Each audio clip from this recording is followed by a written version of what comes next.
Namaste, Gloriji. I'm so grateful and happy to see you and to be here with you. Thank you so much. We have a very calm presence. I like that so much. Thank you. Yeah, I don't know. I think I feel like I get a sense of the person of who I'm going to meet, like in a few days, just before I meet them.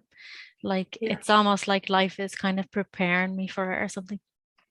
And somehow with the sense of meeting you, I don't know, my heart is just feels very happy, and the kind of sense that I have is like, how can I get the magic out of you or something? Because I feel like you've got a lot of magic in you. Thank you so much. Well, I work organically and I just go with the flow. So that is what's appropriate here.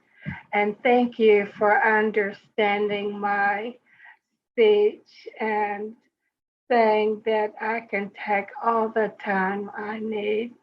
That's so comforting. So thank you. Yeah.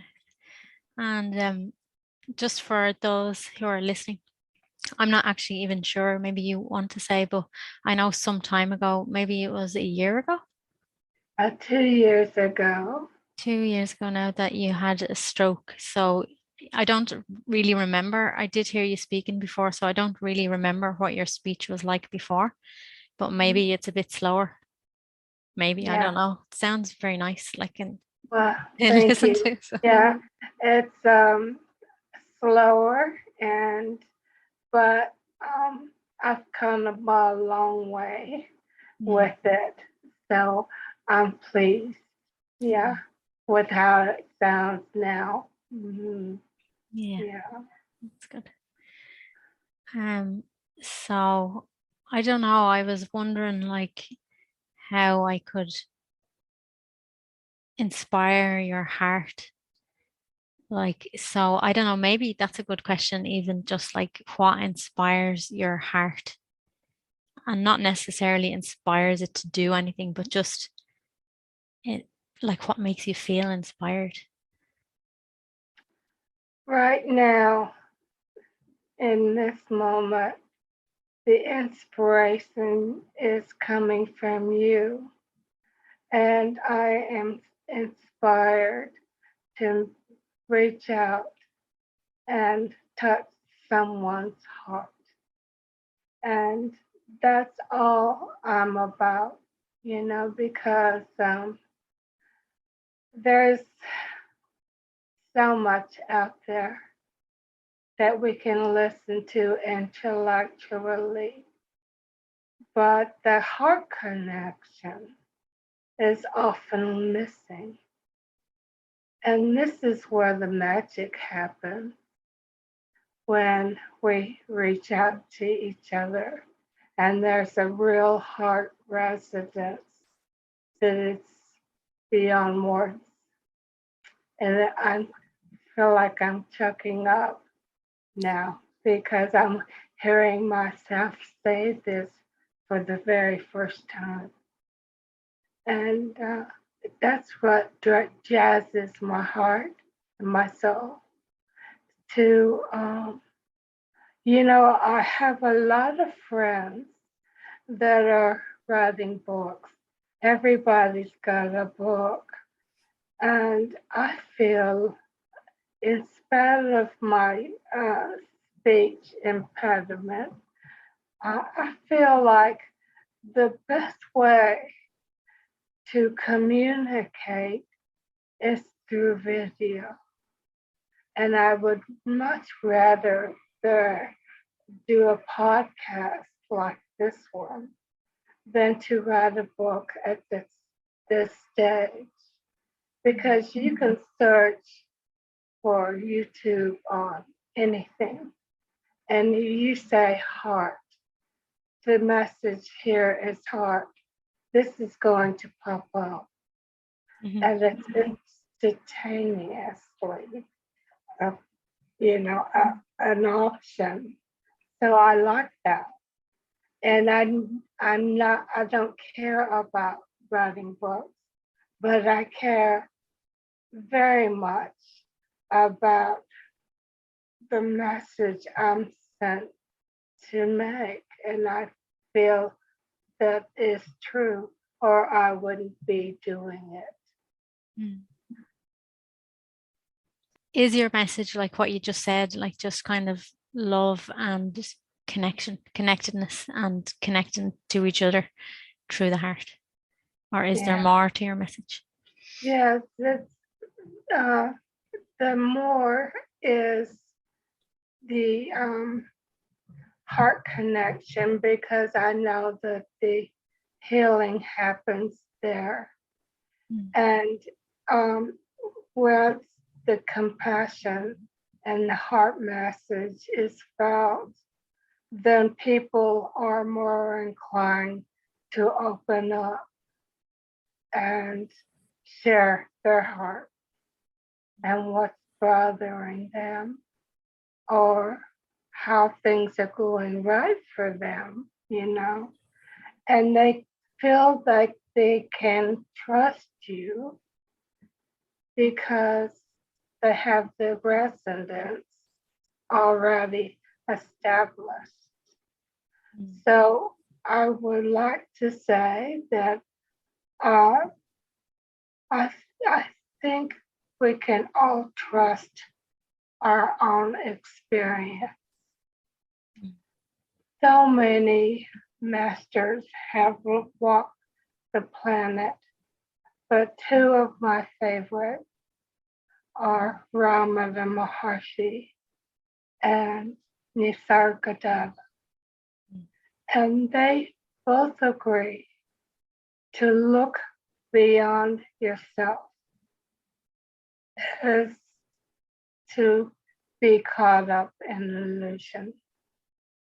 And when we dug deep in our own heart to the cave of our heart, then something happens to us. We take responsibility for what we are perceiving. We take responsibility for our actions, because we're no longer blaming the outside for our circumstances. And when we get to this point, we're naturally kind. We're bearing the fruits of our, beingness. We're kindness and compassion. All these fruits come to bear.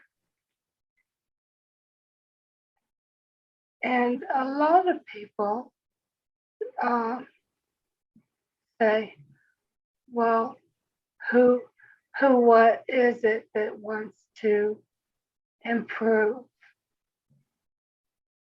But I think Adia Shanti said it very wisely, that this that is awake in us wants to awake all of us. And I like that very much. In the Bible, Jesus said, you can't put new wineskin in old container. Same thing, because it will burst. Mm. So there's something that happens to us alchemically that the heart does its magic. We've come home to our own hearts and mind. The mind gets to play its role in our lives, not misleading us, but making the way, Mm. clearing the path, as I like to say, because the mind isn't bad. Mm. People say there is no mind, but we're always talking about being mindful, and we have an acceptance that there is a mind that we have to overcome. Then you hear there is no mind. Both are true. That's the paradox. Mm. And so you learn to live comfortably with paradox, Mm. like with free will and no free will. Mm. Both are true. And how do you say that? Well, in my experience, I know that all is God and I am that. Mm. But if I'm working from my conditioning, then I've settled on something. And instead of following my inner guidance, I might go with conditioning. Mm. But again, all is good. So I'm God and it's conditioning. So, Can I ask yeah, you a question? Um, yeah. what would you say about like if we need to be concerned about conditioning at all? Because I think this is maybe where opposites come up, or at least in my mind, opposites are coming up.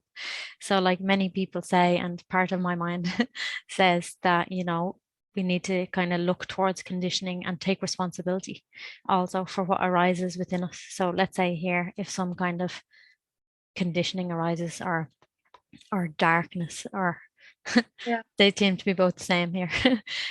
Should I like to focus on looking towards it or just focus on only the truth of who I am, like, like so my God self. And in a way, I kind of feel like they're not really two different things, but they can sound like two different things because like maybe when I remain as myself, that conditioning doesn't just disappear, like it's still arising, but it will be met in the God self or something. But I don't know, I might not be saying it very well. So I just wondered if No, you wanted to say I'm something. following you and I love what you're saying because, you can't get rid of all conditioning. Our bodies are conditioned Mm. to be like they are. Mm.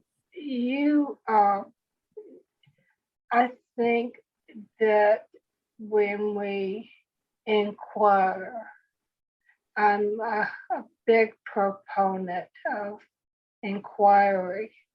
Mm. Um, this is what the heart does.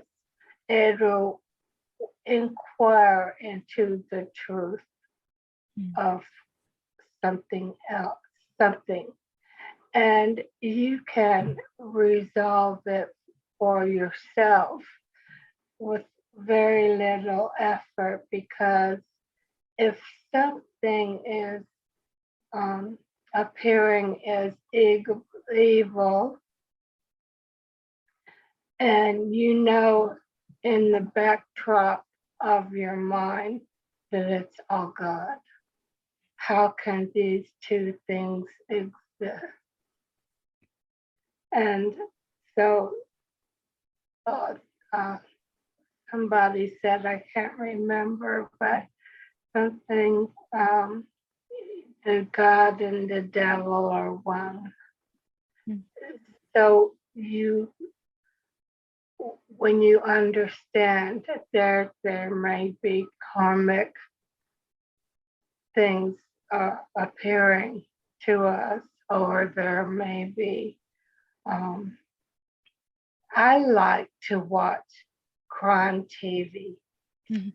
and I do that because I want to see if my mind goes into judgment. or compassion. Yeah. I want to see that. And what I've discovered is a lot of people do things they wouldn't ordinarily do. A lot of the serial killers start very late in life and something comes over them. And I feel like it's just grace that we don't all experience that, or maybe we do to a lesser extent. Mm. But you know, I I can't judge them because I've met my own demons, and I know that the shadow is my mind. Mm. You know, Yeah. it's full of concepts and all these things. But when you see beyond your mind, Mm. which was where we want to be, Mm. that we fully accept our mind is like that, then you've already nipped it in the bud Mm. because the culprit is your mind uh, saying this is good and this is bad. Mm. Everything comes together in the heart Yeah. of the awakened one. So I I can have compassion for the serial killer, Yeah. and you know it's extraordinary. Yeah. Mhm. Yeah. Yeah. And I feel like it's like that, like we just kind of naturally have more and more compassion for what we see out there when we're, like you said, you faced your demons, so Yeah. when we face our own demons, and also, maybe this might sound bad, but like I think we're all the same, like so you could have, like I could have a serial killer thought, but like then I just kind of see it as a thought and something doesn't pick up on it. So when you kind of acknowledge that, this is pretty much just like what you say, you acknowledge that what the mind is capable of, like it's capable of anything at all. And then for some reason, certain beings like attach on to a certain idea or something, and they have to live that out for whatever reason. But I mean, we've all attached on to certain things, Yes. Right. so I think when we see that, it I helps us to have compassion for I just anything. love you so much. I really do love you so much because it's refreshing to me to be interviewed by somebody that gets that and really embodies that because you've obviously done some searching on your own and you know that you're capable of all these things. You wouldn't act on it, but the thought is there or whatever. Mm. And when you see, it's like it's a privilege to see your mind so clearly that you don't fall into it, Yeah, you know, that you can have compassion for your own mind. yeah, And that's really deep. yeah. Yeah. And maybe that's the only thing in spirituality. It's like, you started by saying like just the heart, and to be in the heart and connect with each other through the heart. But then what we seem to be experiencing in life is the mind. So like then what's the choice in, it seems like that's the only choice, let's say.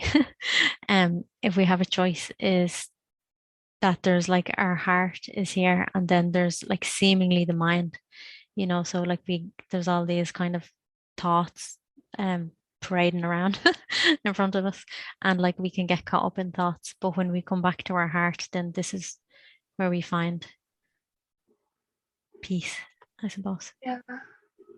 And then from the heart, you begin to express um, globally.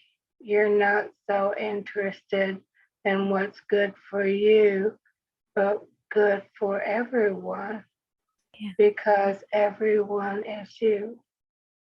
So you want to be the peace, the peace that people are searching for, because you've met the peace inside yourself. And when this is so thorough and you're loving yourself very much, then you can love everybody, because your love is universal, you know? And I feel like this is like, at least here, it's like an ongoing thing. So I feel very much kind of, I don't know, for lack of better words, I could say like rooted in my heart. And I feel like I know that the mind doesn't have anything to offer me yet. It still offers me things all the time. And I also do buy those ideas momentarily, like maybe for like a while there's some kind of idea going on or something, somebody says something and it triggers something. And then like really the only thing that I have to do is somehow come back to the heart and stop kind of buying into the idea. Well, that may tell you how that become one. When you're not even judging your mind for interrupting your silence, and you see that the mind is showing you how you can still be triggered and still be, that it's gifting you with an opportunity to reconcile that in your heart. Yeah. Yeah. The mind becomes your greatest reminder of why compassion is even here. You know, compassion can,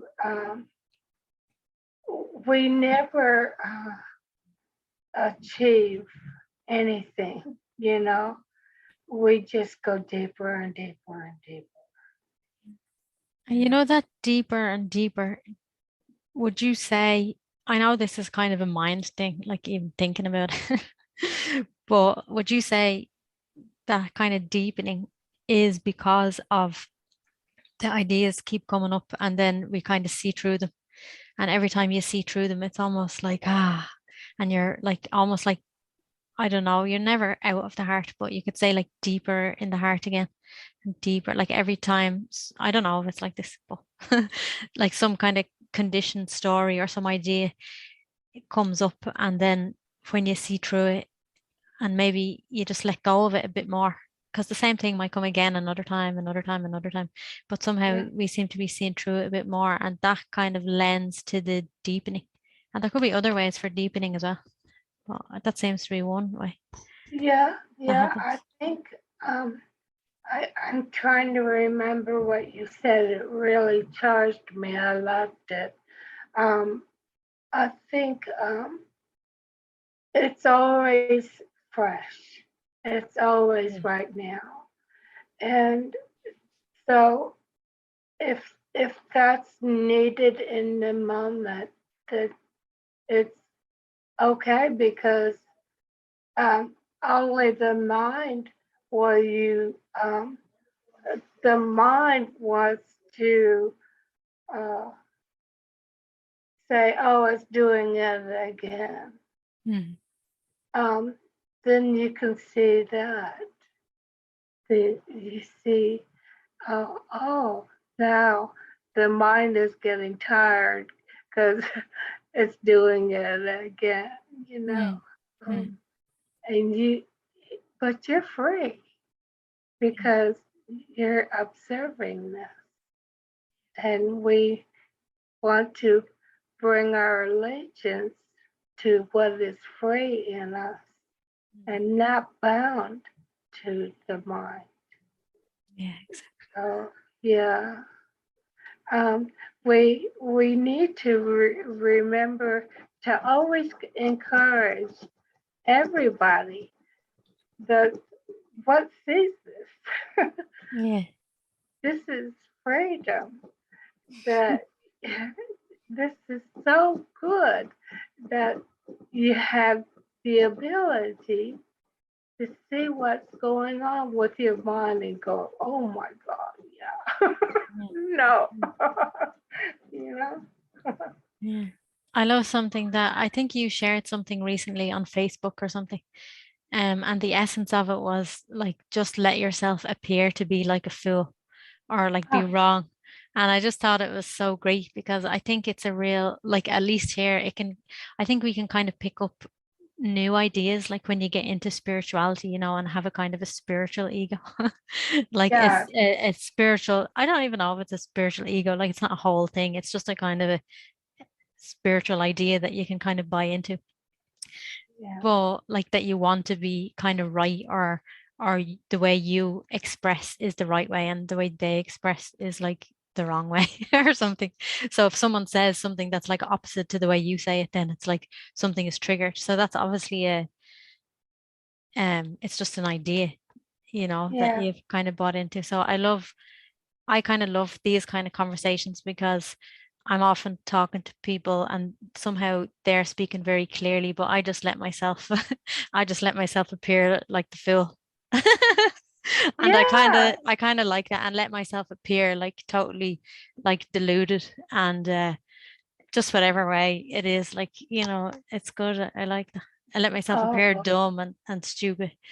I Like, suffered so much mm, in the beginning. I still suffered. I mean, I knew I was looking like a fool, and I wanted it because I wanted to see my triggers and I wanted to see how delusional I was and my identities.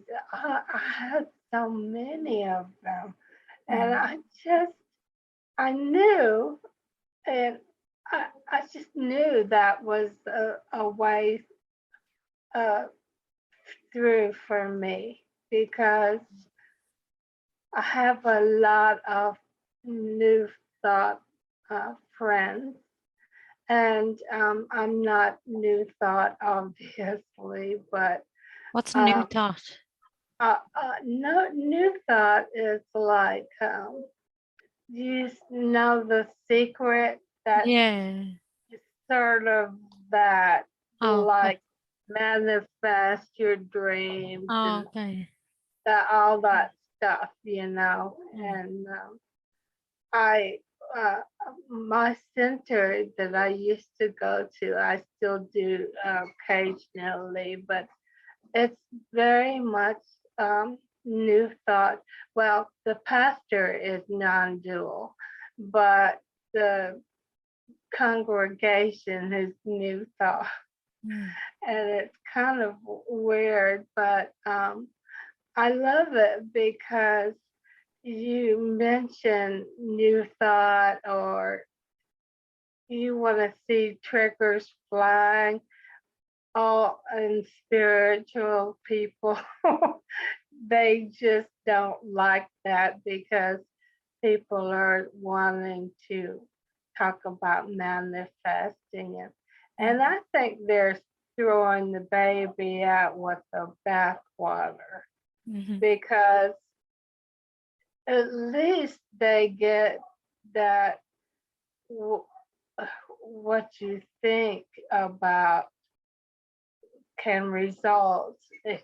in a manifestation.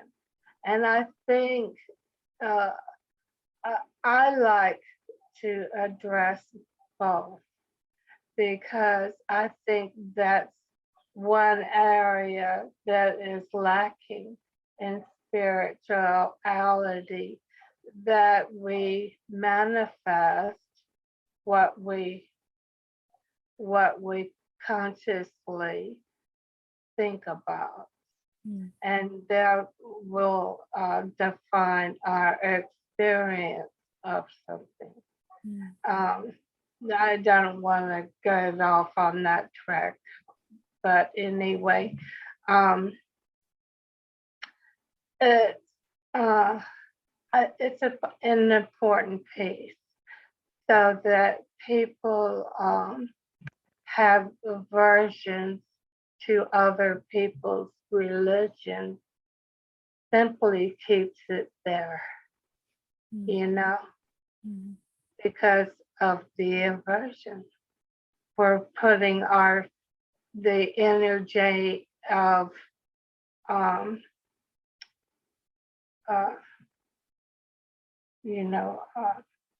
it's a fuel, like you're giving your attention what you don't like. Yeah, like the way they say, what you resist persists. That's it. That's it. Yeah. That's a strong truth. Yeah.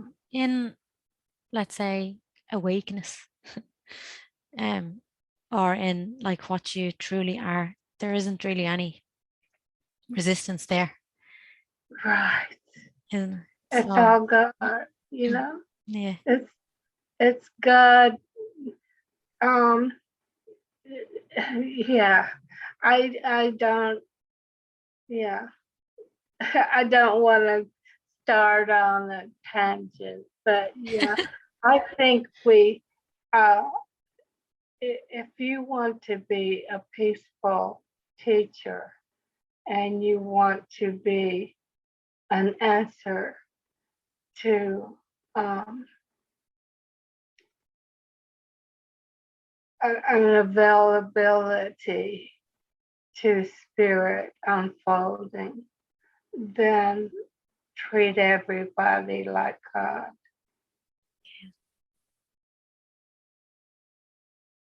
Yeah. That's some good advice. And I think you can kind of adopt that kind of, I don't know, you could call it a mentality. I know it's not really a mentality, but you could adopt that mentality at whatever level you're at.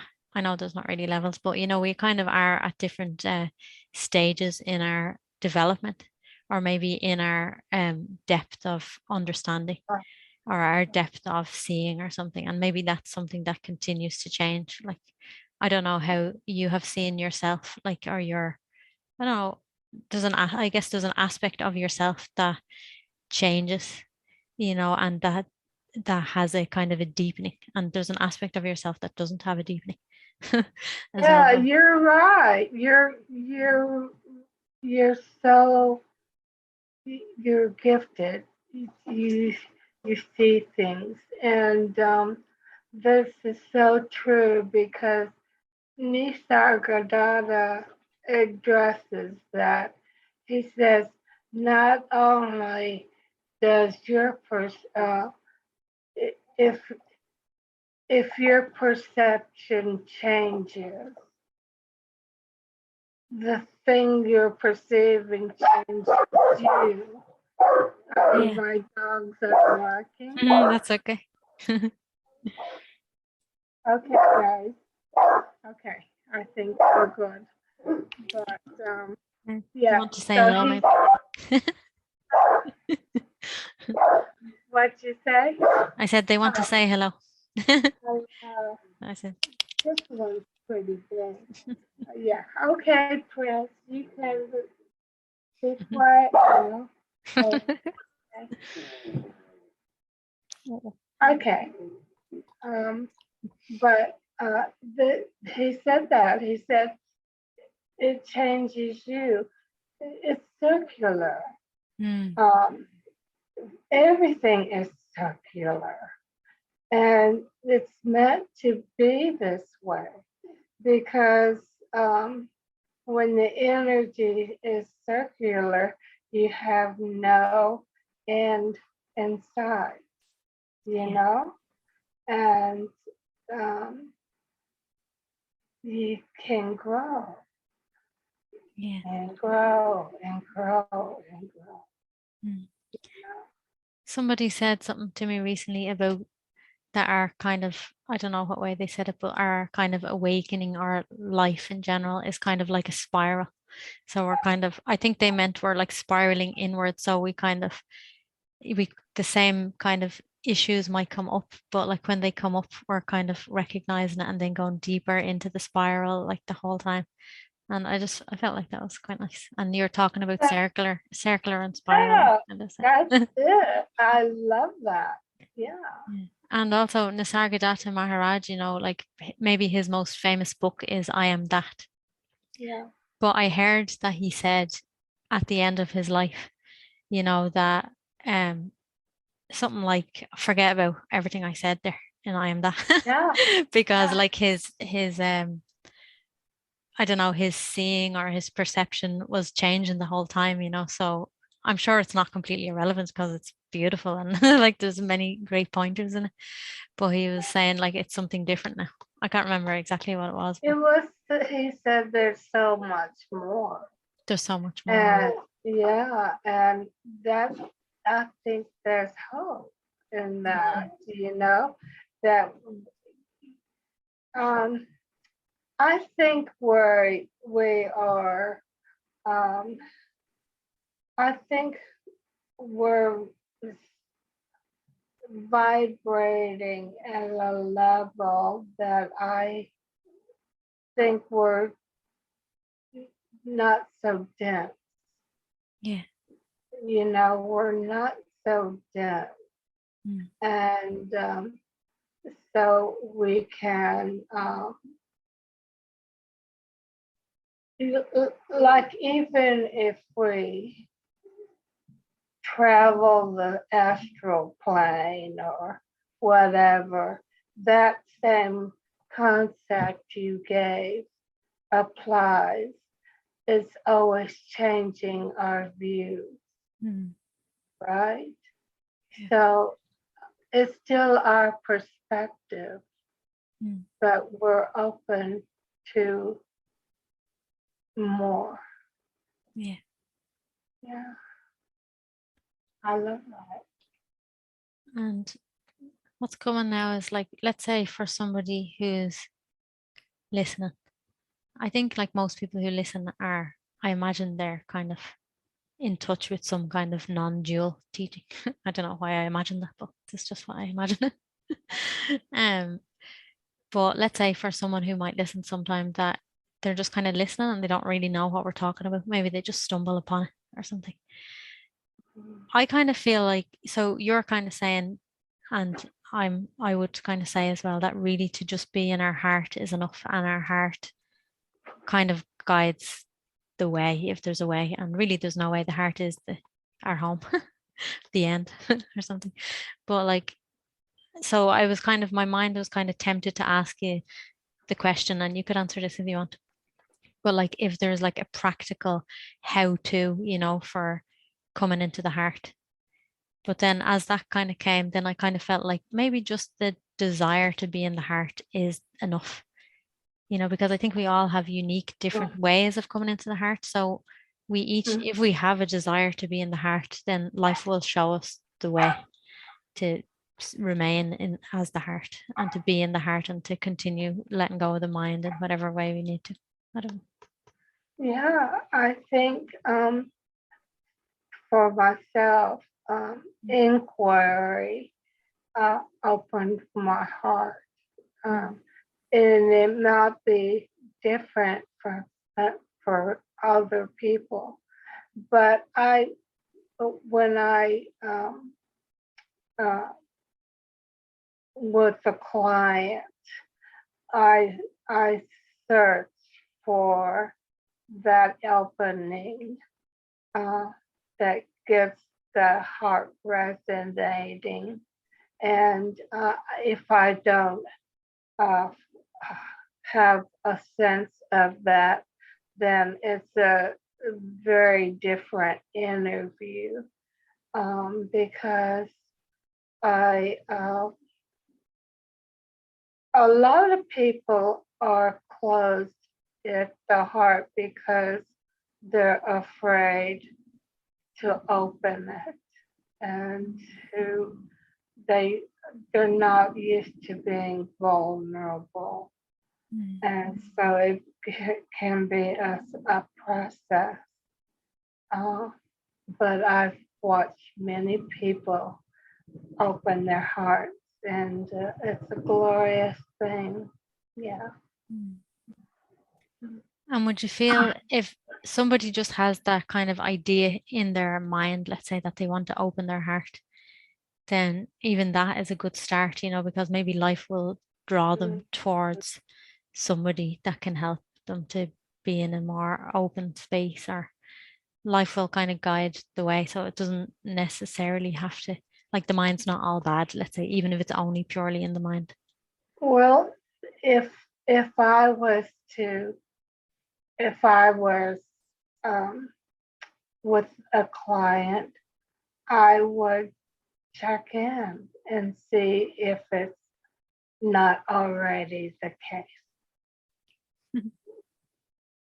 that the opening your heart might signify that it's open right now. Mm. And you'll know because the words have a place to land in you. Mm. You're not thinking about what you're going to say next. Mm. You have a deep resonance with what is being spoken to. Yeah. So really, if you're checking in like that, probably everyone has an open heart. Like, would it be possible to not have an open heart, really, if you're actually checking? Really. I don't know. Uh, I think it is possible, um, Mm. but I would say that there's a crack, Mm. and you gotta let the light in Yeah. in the crack. Yeah. There's a song in there somewhere, I know, but there's I work with the crack. Mhm.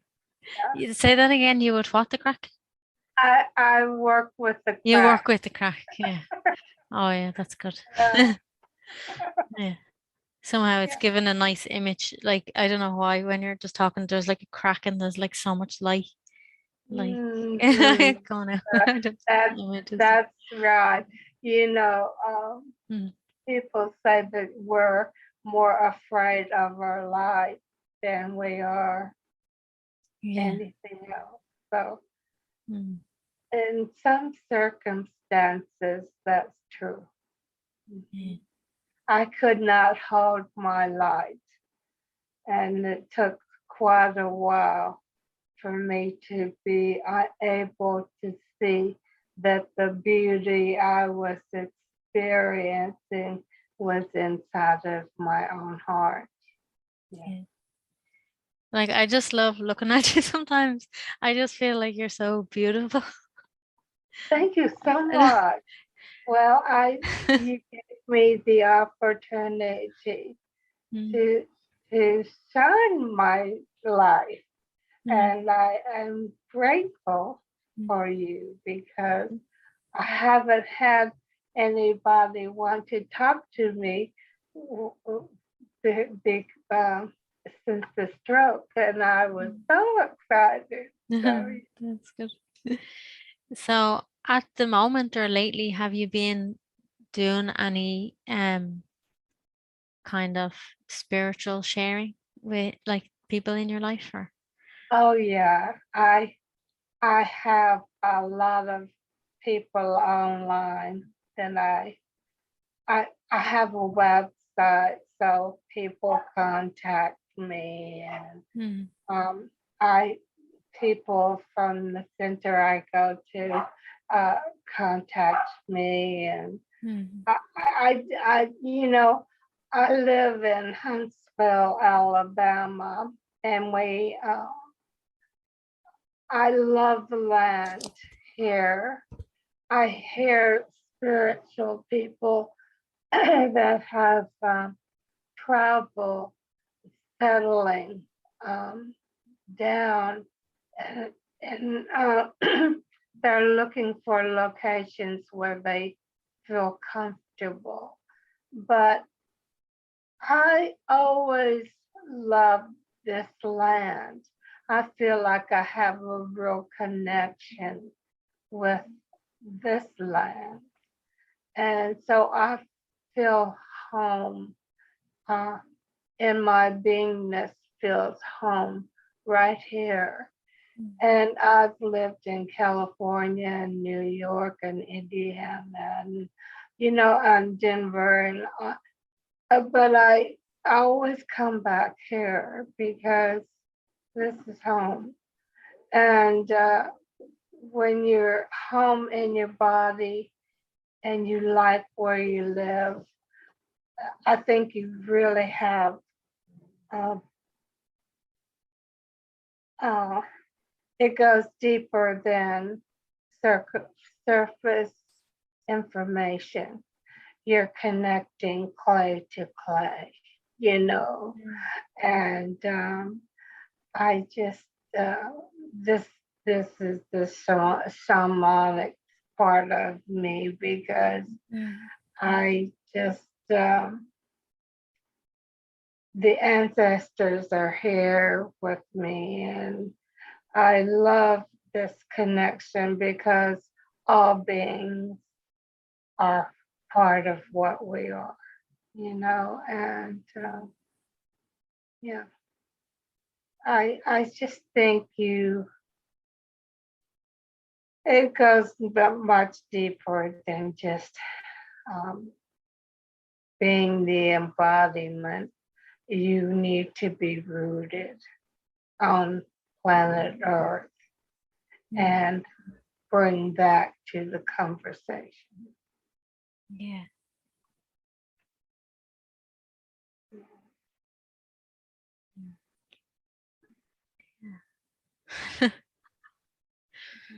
And do you think that's just like, I know you said that you're totally comfortable, like, or like you feel totally like you're in the exact right place. And do you think that's just because you're so, like, do you think anybody could feel that if they're just totally kind of grounded in their own body? Then it just reflects there. I guess it could or it couldn't. It's like there's no rule, I suppose. There's something about um,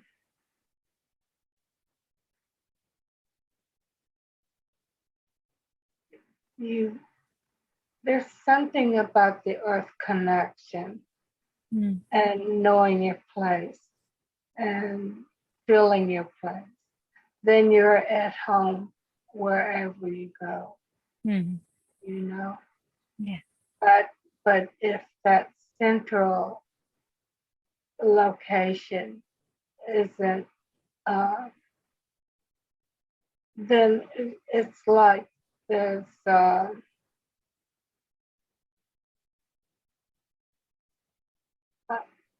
a sort of floodiness, um, What? sort of floodiness. Uh-huh.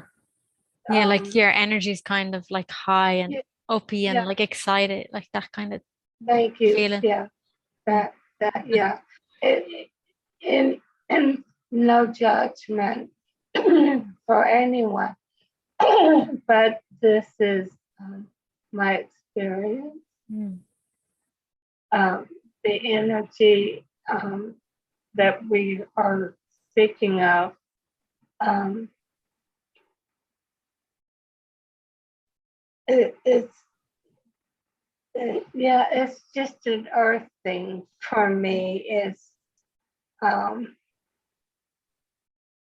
yeah, Yeah, I can relate to that. Like it's like I don't know if it's going to be the same for everybody, but like something is asking for this energy of, I don't know, I'm like almost like pointing up as if it's like up, but like it kind of divine energy like wants to come in and down, like Yes. and right down into our body. So it's almost like we're, there's a kind of a game in life as if we're kind of waking up to our divinity.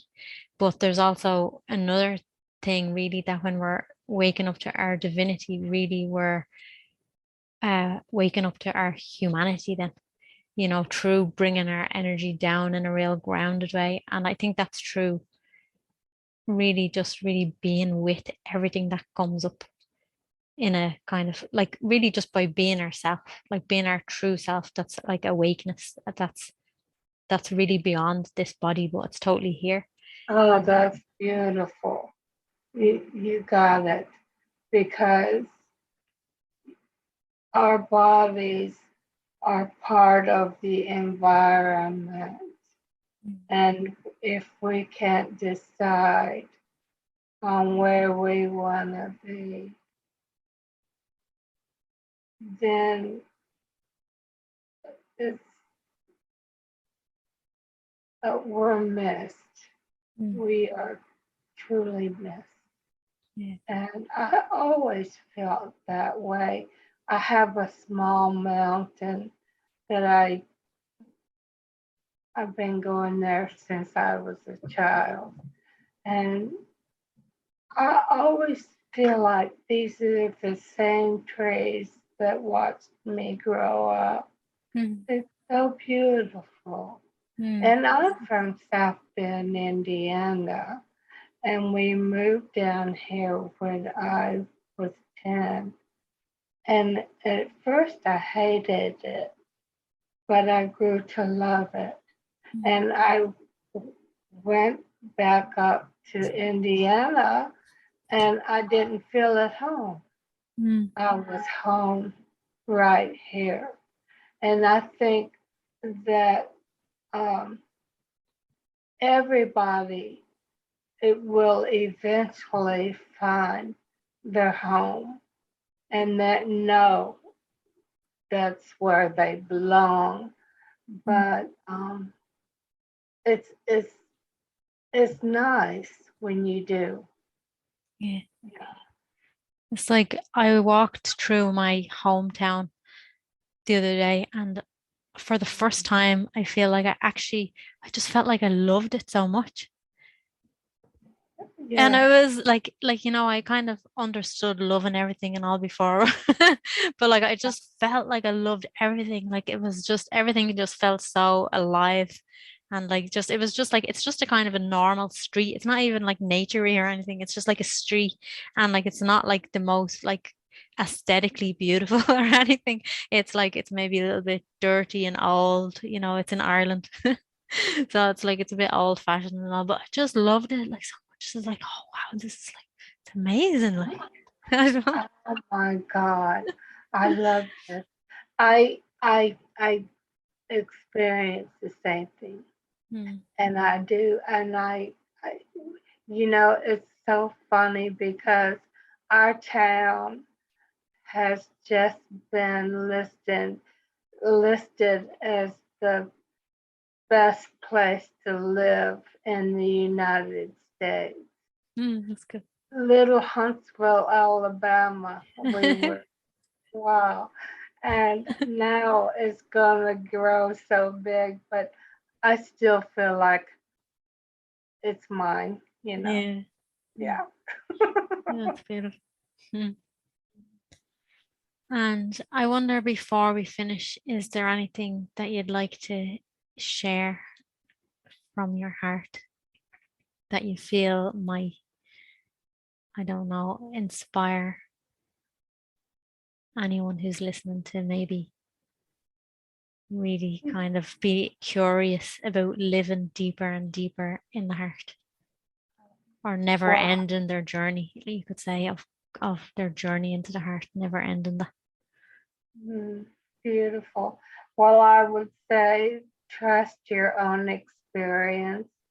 And if you're having a bad or just a thought and you you can trust that thought as a messenger of um, what's wanting to be inquired into, if you're into inquiry. And to me, inquiry is the fastest way to open your heart, not to yourself, but to yourself and to everyone. Yeah. And just like to clarify that inquiry can mean a few different things. So just to make it like really practical, okay?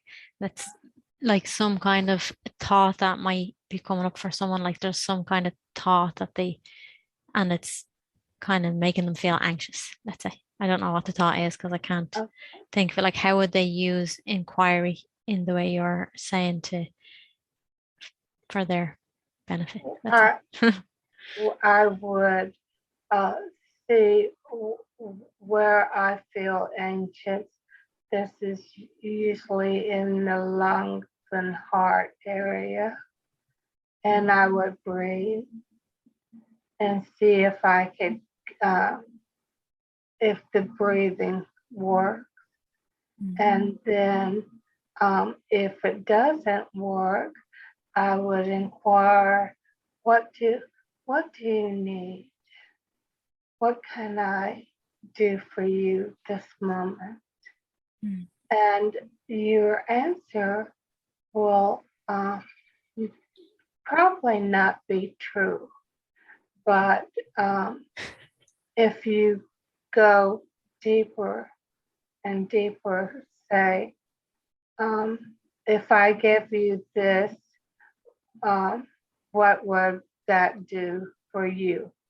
And you might sound selfish, like, well, if I hadn't made money, I wouldn't have this problem. And if you say you,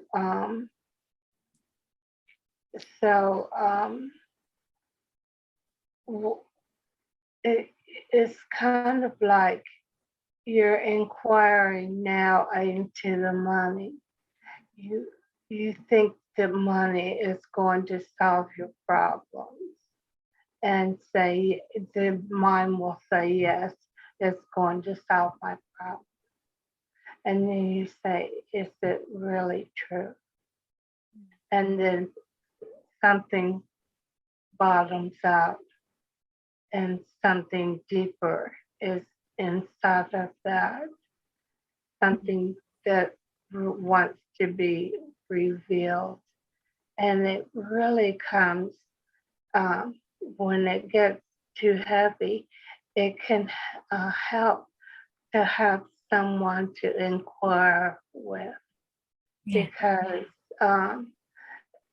we can guide you. And if anybody is looking for someone to inquire with, I'm available, and I don't charge, and I just I can't. I know that I'm putting myself out there, but I feel so passionate about it that it helps me to help someone. So I don't charge. That's beautiful. Thank you. Thank you. Just before we finish, I just want to clarify again, just to make sure I got it right, and on behalf of everyone who's listening, clarifying as well. So when something comes up in the mind, then there's a feeling associated with it. And through the inquiry, you're kind of asking question to the mind, but kind of coming back into the feeling to check, because we're not really trusting exactly what the mind will say. Like the example you gave, the mind says, everything's going to be okay when I have enough money. Is that right? And the mind is like, yes, yes. But like really come into the feeling. And then like when you said the bottom comes out, it's almost like because when we're really tuned into the feeling, um, and allowing it, like it sounds like to just give it the space as you would if somebody, your great friend or a child or something came to you. You're not just going to tell them, go off now, go away. You're going to really listen to them, So, this in the same way, something that comes up inside us, we're really giving it space and listening to it and asking it questions, almost like, well, not almost like, but like as a part of us, or like as if it's another entity or something, and inquiring that way. Is that what you mean through Yes, inquiry? yes, that's beautiful. And you made me think. Uh, you made me think of something else. Um, when we get energy to thought or to the mind, or if we believe that there's a boogeyman under the bed, Mm, we have these experiences like there's a boogeyman under the bed, mm, and it's sort of like that in us, and we have to get to the truth yeah, so that we can dispel the watago, the watigo, or whatever this thing is that um, uh, I can't remember his name. Paul um, wrote a book, Watigo, and I highly recommend it. It makes you, he takes you on a journey, and it's painful to read, but it's so clear that our imagination creates everything we experience. yeah, And so inquiry dispels the illusion. yeah. And it's like a willingness to face, isn't it? It's like, if you're having a dream of like a monster chasing you, and you're running Yeah. away, and like it's going to be so afraid, and he's going to keep chasing you. But like if you just kind of stop and you're just not afraid for a moment, and you turn towards the monster, and he like disappears. Like I think many Yeah. people have those kind of um Yeah. experiences, That's or brilliant. Yes. mm, It's yeah, so good. yeah, That's the truth. yeah. And I feel Because like, it's not yeah, really it, yeah, you know. mm, Why not imagine a world of peace? yeah. And that happens more and more and more, like you said, when that crack is there, and there's at Yeah. least a crack in the hearts of everyone. Like to let it's like the light doesn't have to go in, the light has to come out. So there's a crack there in everyone. And when I suppose we just recognize that crack, we get less and less fearful to just kind of Yeah. be with whatever it is that's appearing moment to moment to moment, whatever it is. You're cracking the heart to yourself. Yeah, yeah, yeah. Yeah. Mm. Thank you so much for sharing your love and your beingness. And I love meeting you, and I look forward to your other interviews. I'm glad I found you. Thank you so much, Gloriji. I'd love to give you a big hug. I'm receiving it now. Oh, yeah, good. Thank you, Gloriji. Thank you for meeting me today. Okay. Bye bye. Bye-bye. Bye.